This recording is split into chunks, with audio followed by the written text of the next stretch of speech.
parece que a Ryan Gosling ya le gustó vivir en el espacio.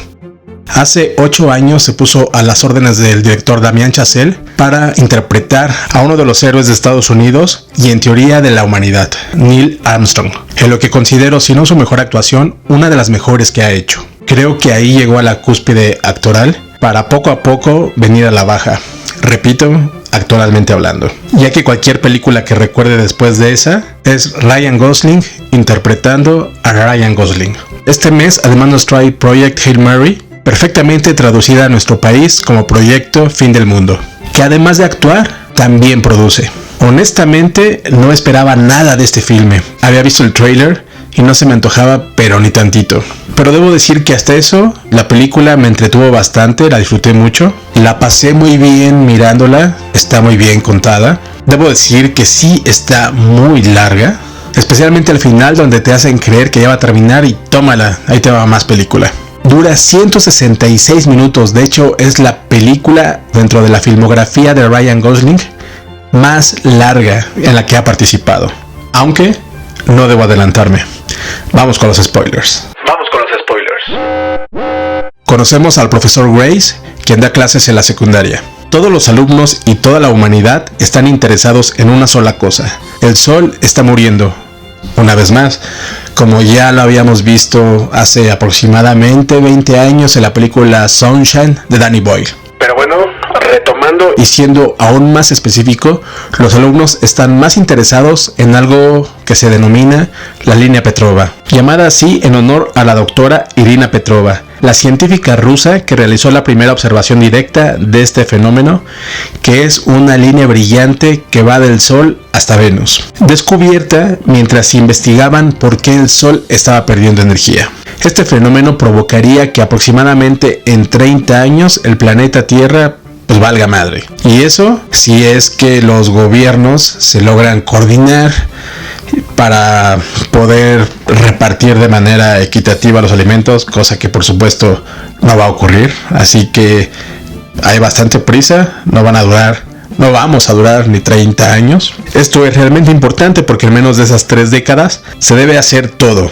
Investigar, construir la tecnología, viajar a sitios a chingos de años luz, regresar, implementarlo y solucionar el pedo. Y justo en el momento en el que termina la clase del profesor Grace, se acerca la doctora Eva Stratt, interpretada por la alemana Sandra Hüller, quien ha logrado mucho reconocimiento con sus filmes Anatomía de una caída y Zona de interés. Esta doctora ha sido elegida por los gobiernos de todo el mundo para conformar un grupo de trabajo y resolver el problema. ¿Pero por qué acude con el profesor de secundaria Grace? En primera, porque es gringo y normalmente un estadounidense es quien debe salvar el mundo, al menos así lo vemos en la mayoría de las películas. Y en segundo lugar, porque era un reconocido doctor en biología molecular que ahora se dedica a dar clases y ha sido, digamos, marginado porque ofendió a su jefe en una convención importante. Pero ha realizado publicaciones sobre esta línea Petrova y la doctora le pide hacer una investigación sobre el fenómeno, ya que obtuvieron una muestra. Y ya saben, al principio no quiere, pero 2 segundos después sí quiere. Debo decir que el profesor Grace es un loquillo, es un personaje bien gracioso que todo el tiempo está haciendo broma tras broma, lo cual en cierto momento ya me tenía hasta la madre. Aunque bueno, diría una muy buena amiga, tú eres mala alma. Sí, probablemente soy mala alma y Grinch. Y seguramente a las audiencias les encantará el personaje, pero pienso que sí excedieron un poco esta parte del humor. Y el profesor en menos de un día descubre que esta línea está formada por astrófagos, un microorganismo alienígena que se alimenta de la energía de las estrellas, como el Sol, lo cual lo convierte en una amenaza no solamente para este sistema solar, sino para muchos otros sistemas estelares o galaxias. Son microorganismos esféricos, microscópicos y altamente energéticos, que además muy convenientemente puede funcionar como combustible para naves espaciales, lo cual es un gran alivio porque justamente los investigadores quieren ir a Tau Ceti, un sistema en donde no se han desarrollado estos astrófagos, a pesar de que a su alrededor todo se ha visto afectado por estos microorganismos. Y quieren ir a saber qué pasa, por qué ahí no se infectó, por llamarlo de cierta manera. Es una misión suicida porque para empezar no saben con qué se van a enfrentar y para continuar el combustible no va a alcanzar más que para la llegada. El profesor decide no ir, pero comienza a enseñar a algunas personas, algunos investigadores, para que vayan y realicen la labor. Sin embargo, ocurre un accidente y por supuesto, pues él es la primera opción para ir, donde primero fingen preguntarle si quiere ir, fingen darle unas 3 horas para pensarlo, y cuando finalmente les comunica su respuesta, que es no, pasan a la siguiente fase, que es no preguntarle, dormirlo y mandarlo. Ya saben, el gringo que primero le enseña a todo mundo, pero pues nadie da el ancho por una o por otra causa, y él es el que debe acudir a solucionar el problema, al más puro estilo de Top Gun Maverick.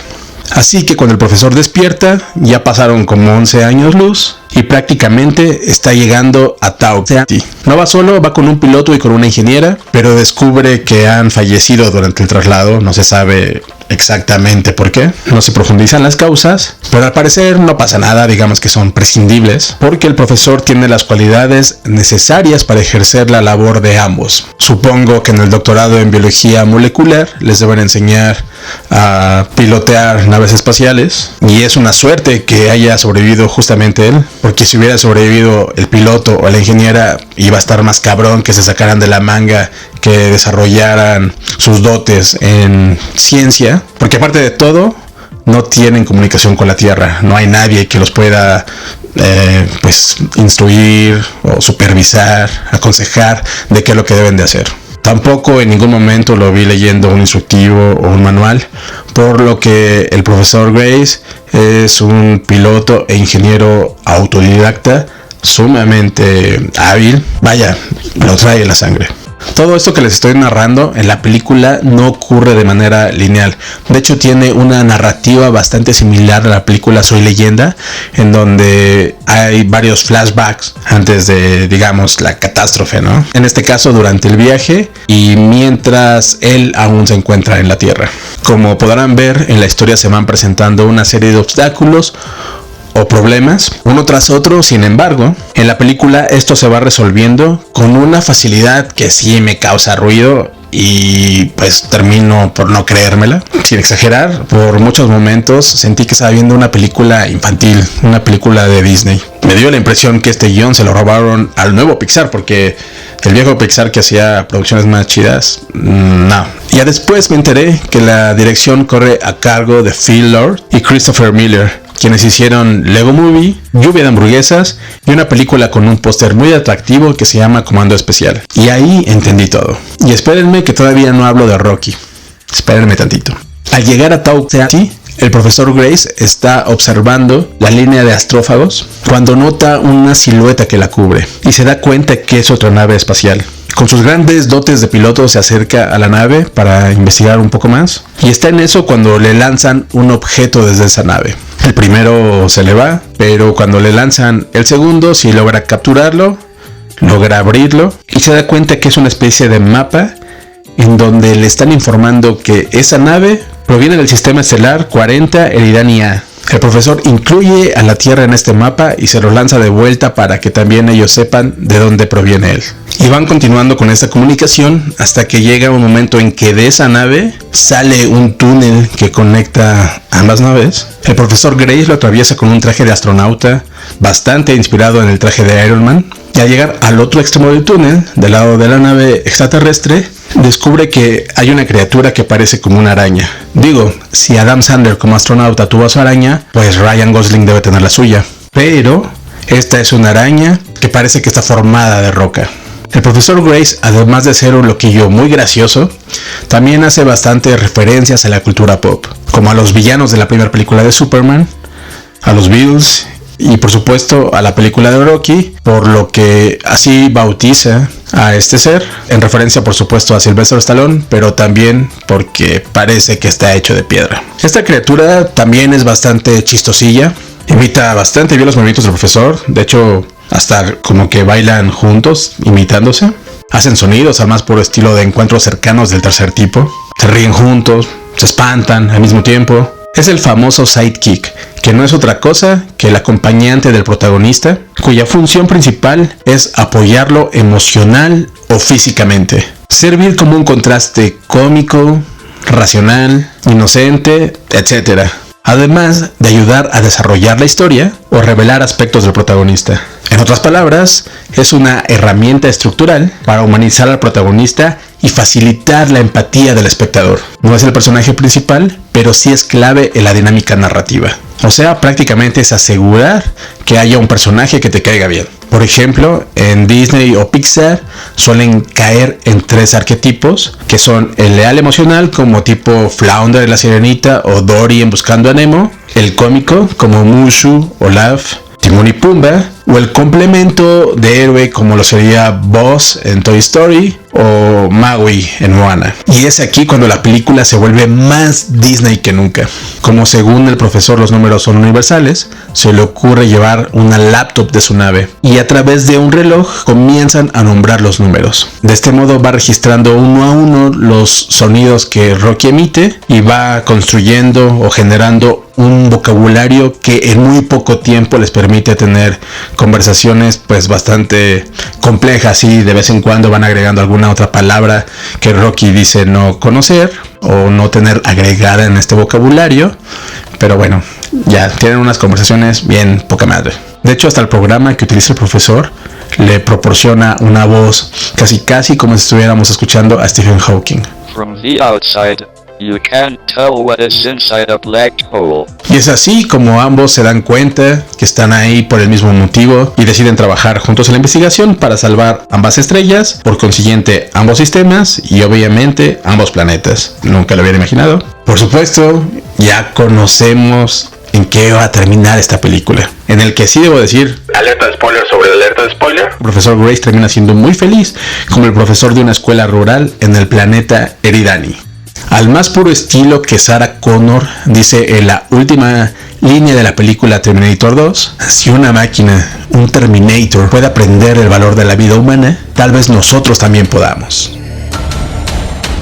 Pues aquí aplica lo mismo, pero para un extraterrestre que aprende a amar al planeta Tierra y aprende el valor de la verdadera amistad. Drew Goddard es el guionista de Project Hail Mary. Ha desarrollado los guiones de The Martian, que por cierto es una novela del mismo autor de esta historia, Andy Weir, y también escribió el guion de Cloverfield, de Guerra Mundial Z y de la próxima película de The Matrix. La película ha tenido que recurrir a una estrategia de publicidad muy llamativa, que aparte de contar con una herramienta publicitaria a prueba de balas como lo es su protagonista, ha implementado cosas novedosas como enviar una pantalla especialmente diseñada de IMAX hasta casi el borde del espacio, a más de 110,000 metros de altura, donde las imágenes de la película se proyectaron con la curvatura de la Tierra de fondo.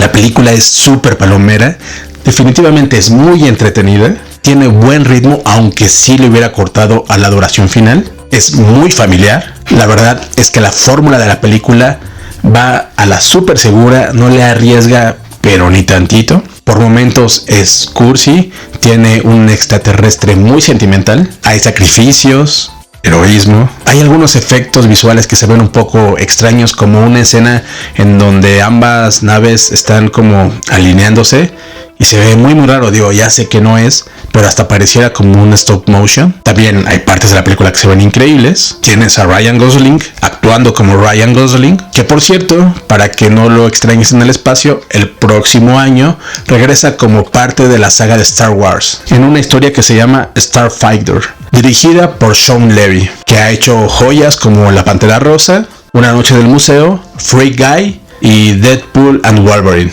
Ahí ustedes dicen si esperan mucho de la película. A Proyecto Fin del Mundo yo le daría 3 palomitas, pero de esas culeronas, así como de Takis o de Doritos. Y bueno, debemos de dar gracias de que afortunadamente, una vez más, un estadounidense nos ha salvado a todo el mundo. No sé si ya tuviste oportunidad de ver esto que a mí realmente me pareció una película de niños. No sé si estoy exagerando o no, pero bueno, ya compártemelo en los comentarios. Yo soy el último de los chavos. Te invito a que me sigas en mis redes sociales, a que compartas el video, a que le des clic a la campanita también. Me estuvieron escribiendo que debería de subir algunos episodios en Spotify, porque hay personas que lo escuchan mientras se encuentran en el trabajo. Así que bueno, hice caso de la petición y ya también me encuentro en Spotify. Estoy tratando de subir más contenido también en TikTok. Estoy con un poquito de más presencia en otras redes en el que normalmente no aparecía. Ojalá me puedas seguir, puedas comentar, puedas participar y me puedas recomendar. Por hoy la función se ha acabado. Yo soy el último de los chavos. Gracias.